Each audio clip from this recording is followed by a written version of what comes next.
untuk modal tani kembali untuk makan sehari-hari pun sebagian petani rasanya sulit.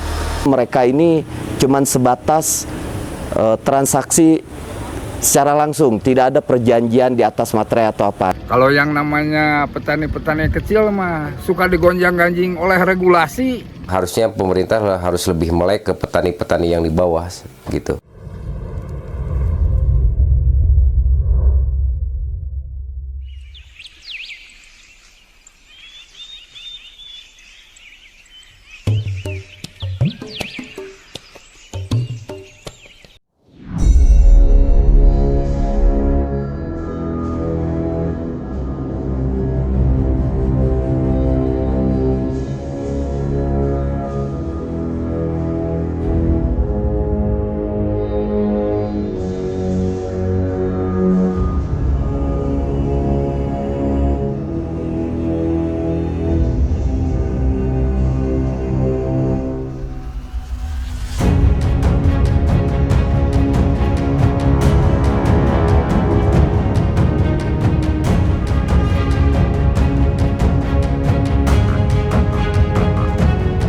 Warahmatullahi wabarakatuh. Sampurasun. Perkenalkan, nama saya Agus Diki Permana, usia 31 tahun, beralamat di Kampung Lebakwangi, Desa Panunaan, Kecamatan Ciwidey, Kabupaten Bandung. Saya bertemu dengan salah satu agensi, yaitu JICA. JICA yaitu Japan International Cooperation Agency, ataupun sebuah lembaga yang didirikan pemerintah Jepang untuk membantu pembangunan negara-negara berkembang, terutama di Indonesia dalam sektor pertanian. Rasa prihatin kami terhadap kaum petani diantaranya hasil produksi yang dibuang karena memang tidak adanya pola tanam. Alhasil produksi banyak, pembelinya kurang. Harga jual yang tidak jelas, rantai niaga yang merugikan kaum petani. Hari ini dijual, 2 minggu kemudian baru dibayar. Sampai-sampai tidak dibayar juga. Jangankan untuk modal tani kembali untuk makan sehari-hari pun sebagian petani rasanya sulit. Masalah terbesar sayuran saat ini amruk harganya ya. Emang kesulitannya sih di pemasaran, misalkan dijualnya juga, di harganya juga. Itu mungkin kesulitannya. Ke pemasaran kebanyakan kan ke pengepul, nggak pernah ada ke mana gitulah. Untuk penjualannya mungkin jenis-jenis yang lain yang susahnya, kalau udah seledri bawangnya kita gampang. Beberapa kendala yang saya alami, terutama mengenai masalah pasar ya. Hasil petani tidak ada untuk saat sekarang yang harganya mahal. Kalau keadaan ini dibiarkan, saya khawatir petani hanya tinggal daki. Sekarang kami setelah dibina dan didampingi oleh JICA, ada perbaikan dalam segala aspek tersebut. Dimulai mungkin dari membuat persemaian sederhana secara mandiri guna menunjang embrio ataupun bibit berkualitas, tata cara menyema yang lumayan efektif dan efisien dalam setiap musim, rotasi tanaman, pengaplikasian pupuk sesuai kebutuhan, aturan pakai pestisida yang benar, dan yang pasti memakai SOP bertani. Tujuan kami membentuk kelembagaan ekonomi petani ini yaitu tidak ada lagi ke depannya para petani yang hasil produksinya tidak dibayar, dan tidak ada lagi para petani yang hasil panennya dibuang. Bertaninya harus berhasil dan berniaganya harus sukses, jadi semuanya berkeadilan, tidak ada yang dirugikan. Kelompok tani yang tergabung ke dalam kelembagaan ekonomi petani ini ada 11 kelompok tani, dan rata-rata usia mereka itu kisaran usia 25 sampai usia 50 tahunan. Luas keseluruhan lahan yang dikerjasamakan dengan GPA dari kelompok tani itu sejauh ini baru ada kurang lebih 7 hektar. Dan jenis tanaman yang diproduksi oleh GPA dan komoditasnya itu diantaranya stroberi, daun bawang, seledri, brokoli, aneka cabai, tomat, aneka kubis, dan lain-lain. Target pasar tidak muluk-muluk, intinya pasar yang sehat, pasar yang berkeadilan, dan semua segmentasi pasar.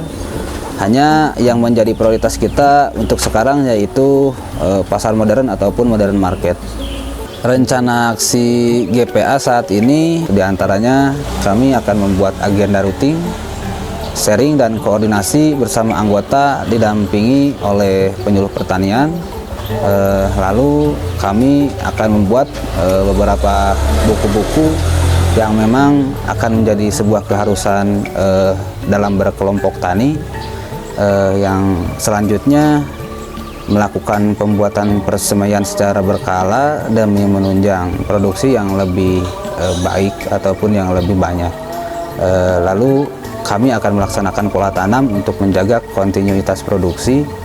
Dan selanjutnya mungkin kami akan membuat beberapa inovasi ya di bidang pertanian ataupun di bidang produksi, dari mulai inovasi nama, inovasi kemasan, pembuatan katalog produk, dari beberapa komoditi, dan mungkin kami akan bekerja sama dengan salah satu pasar wisata. Setelah saya masuk ke GPA, dari situ saya sudah kebuka pola pikir saya terkait sekarang cara budidaya dan cara penjualan. Banyak sekali ilmu-ilmu yang saya dapatkan, mulai dari olah tanah, pemeliharaan, sampai sekarang mulai belajar untuk pemasaran. Rencana usaha kami di GPA yaitu akan mengikuti ajang pameran dan lomba yang memang telah rutin kami laksanakan, kemudian bekerja sama dengan beberapa perusahaan, baik itu perusahaan pupuk ataupun perusahaan nutrisi tanaman. Lalu kami akan mencoba bekerja sama juga dalam bentuk franchise dengan Toko 8, salah satu pupuk organik cair yang sangat membantu untuk kaum petani di kami ini di Ciwidey, dan alhamdulillah sudah berjalan kurang lebih 3-4 bulan. Kemudian kami akan membangun jaringan bisnis langsung untuk memutus rantai pasok berdasarkan klasifikasi pasar, antara lain pasar wisata, pasar premium, pasar tradisional ataupun konvensional, dan bekerja sama pula dengan beberapa tengkulak sekitar. Harapan, so maybe last question, what is the hope for this farmers group in the future? The future, we are very much confident. The group is mostly young members. They are very interested in both cultivation of vegetables as well as business. This is a very important point. For farmers in this situation, they have to have business mind.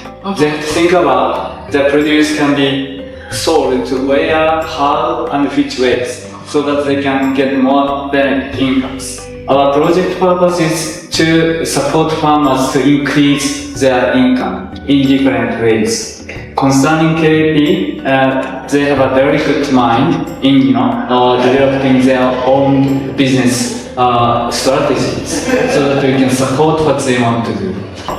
Jadi harapannya tadi Pak Dimura menjelaskan kalau misalnya KFV ini atau GPA ya namanya, kan kebanyakan didominasi oleh petani-petani muda. Jadi kita sangat berharap petani muda ini bisa mengembangkan usahanya baik dari segi budidayanya, pemasarannya, seperti itu, karena mereka ini karena petani muda, mereka punya pola pikir yang berbeda, artinya mau maju gitu. Jadi harus banget kita dukung. Nanti arahannya adalah perbaikan pendapatan gitu, karena kan kalau misalnya cara petani konvensional atau awas gitu-gitu aja ya, pendapatannya pun gitu-gitu aja. Jadi gimana caranya bisa menginspirasi juga. Ya intinya ke depan bisa kolaborasi, koordinasi, dan betul-betul pertanian yang ada betul-betul bisa meningkat, terutama yang saat ini ya, apalagi Ciwidey. Jadi petani itu bukan sebagai penonton, tapi petani sendiri bisa terlibat di dalamnya. Kelembagaan Ekonomi Petani Green Pasundan Agrikultur sebagai pembuka peluang bisnis para petani yang ada di Kecamatan Ciwidey pada khususnya, dan mungkin ke depan ini akan merambat juga ke daerah-daerah lain di luar Kecamatan Ciwidey. Diharapkan dari hulu sampai hilir dalam bidang pertanian ini tercover oleh KEP GPA ini.